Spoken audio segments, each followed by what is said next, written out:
test natin yung TV para malaman kung anong tune siya. Experimentally natin. Ating sa mga parani.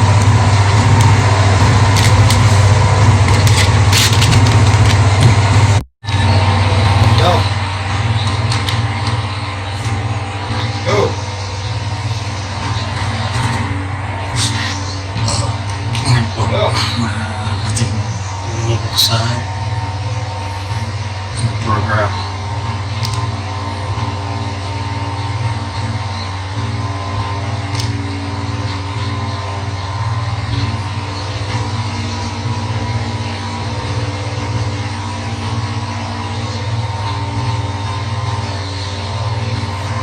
Nakikita niyo po yung bubula sa taas.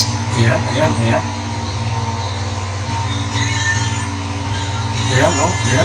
Nag-load po picture.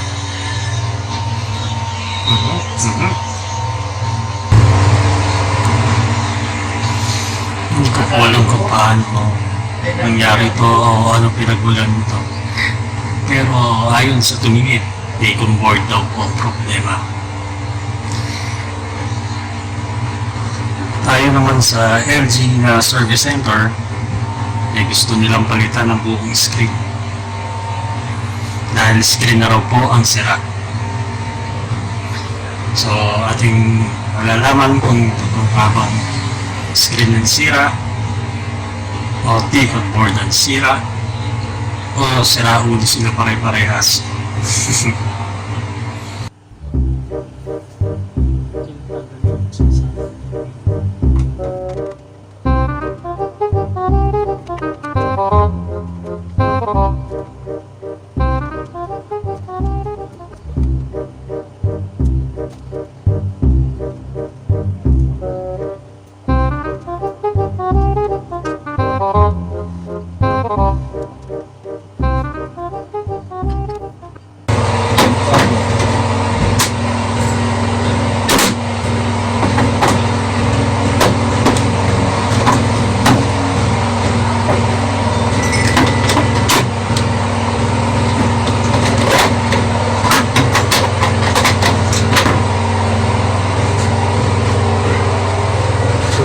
Tanggal na po natin ang ganyan.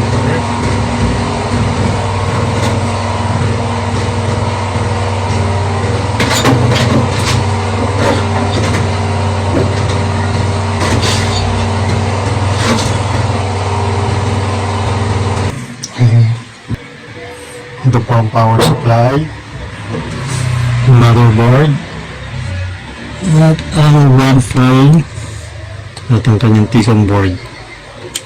Ito po yun.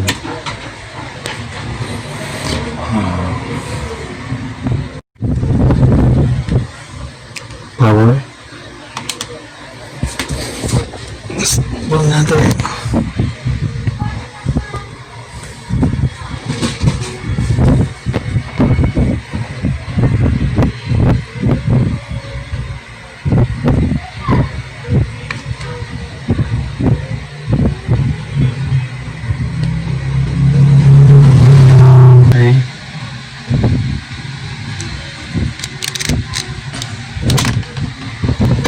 Muna natin.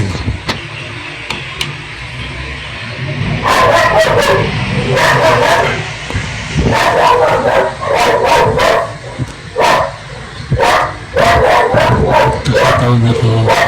Try po natin. Tapos ang kanyang pickle board. Ito po natin.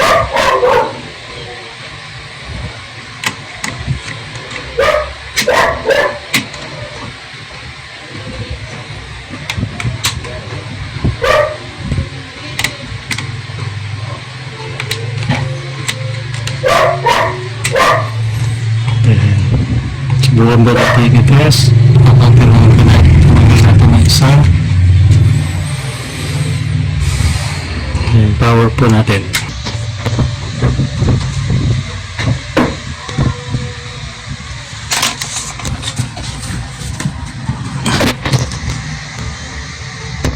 Ayan, makikita pa natin. Yung kalahati wala. So, okay naman po yata yung kanan.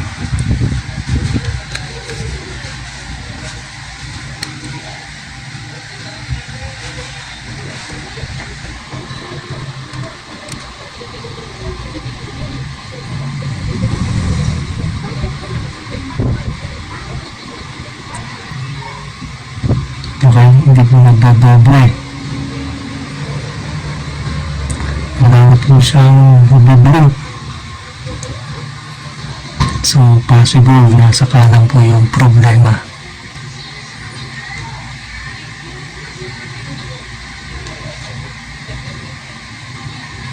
Subukan po natin ulit.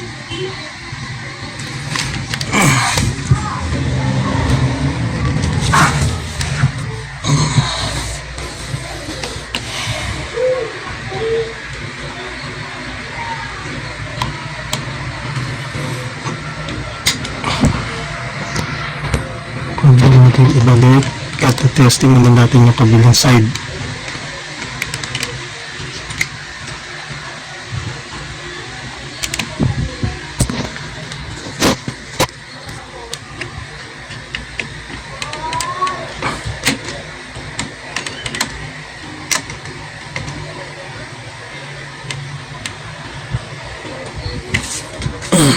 Medyo mahirap gawa ng isang kamay.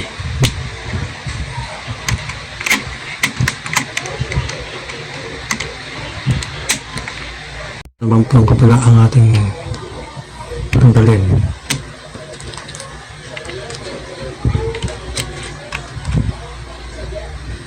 So, po natin, testing natin. Ayan po.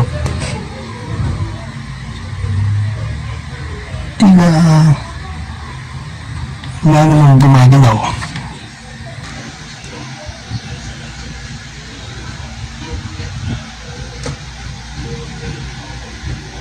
Ayan. Nakikita niyo po ba? Ayan. Nandiyan po ang ating sira. Ayan, bumagalaw po siya.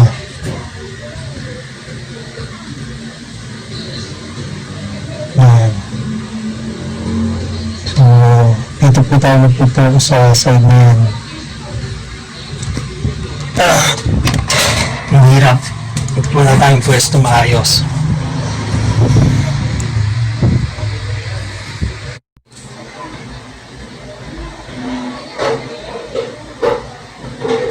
So, susubukan po natin dito sa pamamagitan ng Scotch tape.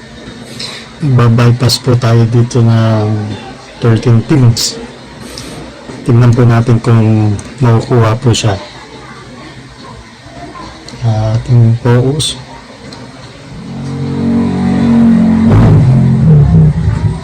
Mamaya po natin tututok ng gusto. Ang samantala. Ating ganito.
pagpa-bypass. So ngayon, subukan po natin siya ngayon.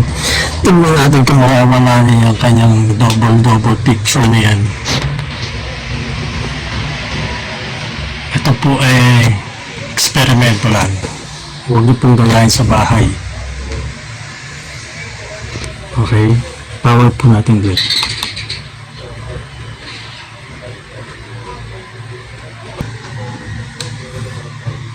Ay, nag-power na po.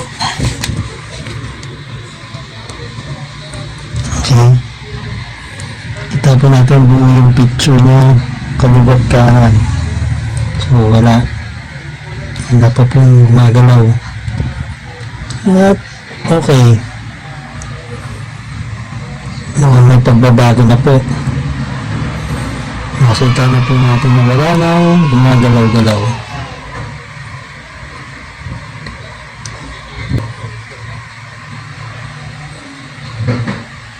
Ayan, wala na po. Ang mukhang nabigyan ng ating kahilingan sa eksperimentong ito. Ayan na po. Nakikita niyo po, solid picture na po siya ngayon. Wala na po siyang kumukurap-kurap. Maayos na po. At ito, pwede na po natin magamit muli nang hindi tayo nahihilo sa panonood. Okay. Ngayon po, ayan. Bukan po natin i-play para yung isang pelikulang ito. Yan po natin kung wala nang kukurap talaga. Wala na po. Wala naman po kayong naririnig na sounds gawa ng tinanggal ko po ang speaker. Nakikita niyo po yung dalawang yun para po hindi abala. Ayan.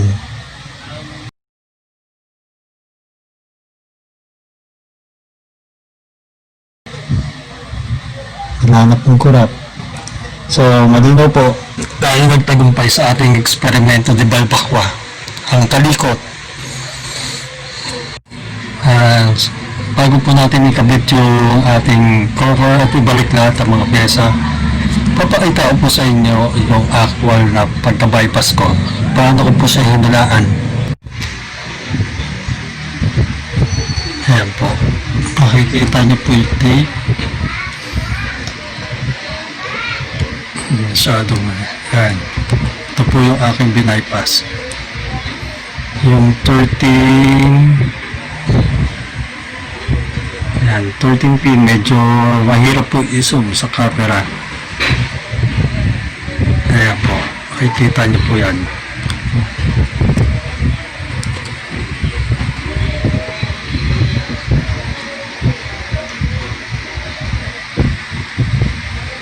Ang hirap po mag-zoom. Yan.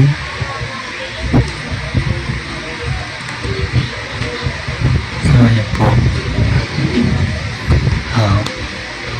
Yan po yung aking binaypass.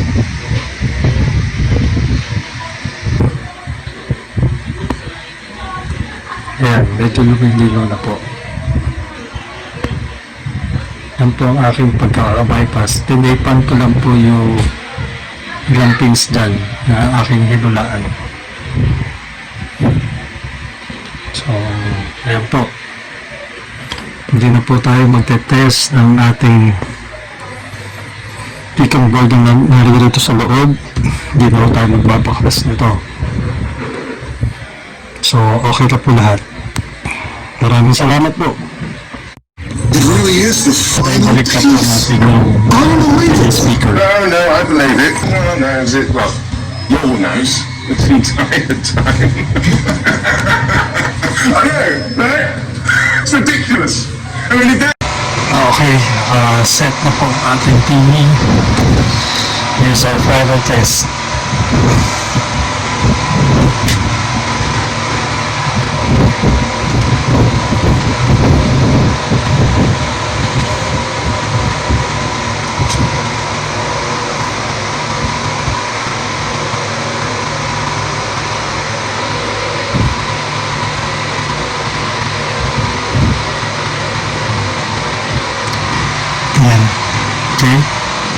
Wala na po tayo makikita ng kukurap-kurap.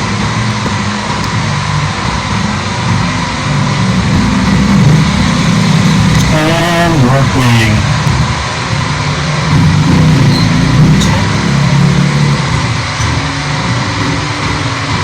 Alright. Brother. I noticed you changed your look. Where's your pretty necklace? Oh, goodness. Okay. Oh, kiss, Jack, did you?